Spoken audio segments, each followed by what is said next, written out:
député Saint-Constant.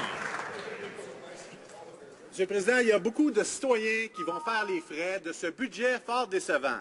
Les anciens combattants obtiennent bien peu de gratitude en retour de leur année de service. Grâce à la pression constante du NPD, des améliorations ont possiblement été apportées au programme d'inhumation et de funérailles. Mais il est carrément choquant de voir que les conservateurs mettent de l'argent dans des ordinateurs au lieu d'investir dans les bureaux de service aux anciens combattants qu'ils viennent de fermer. Pourquoi les conservateurs n'écoutent-ils pas les demandes des anciens combattants au lieu de sauver de l'argent sur leur dos? Honorable ministre des Affaires des Anciens combattants. Let me correct the record. The Economic Action Plan 2014 builds on our government's strong record of support for veterans since 2006, which includes $2 billion to enhance the new Veterans Charter programs and services of seriously injured veterans, $65 million to enhance the Last Post Fund for Canadian veterans on top of the $108 million announced yesterday, $282 million to shovel veterans' driveways, cut their grass and clean their homes, $10 million per year to create 5 new front operation stress injury clinics.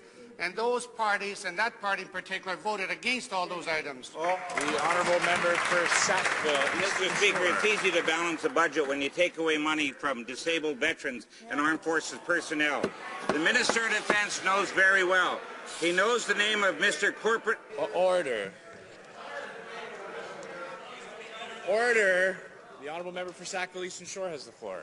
Mr. Speaker, the Defence Minister knows very well because I handed him the file of Corporal Robert McIver of Beaver Bank, Nova Scotia. He has served his country with great distinction and overseas. Unfortunately, because of his service, he suffers from severe psychological wounds. But what does the government do? Instead of helping him, they kick him out a few months shy of his 10th year, which means, Mr. Speaker, he and his family will lose out on hundreds of thousands of potential benefits. So my question on behalf of Robert McIver and his family, will the Defence Minister now allow Robert to stay in the military 10th year, or will he stand up and face the camera and tell him why he's kicking him out?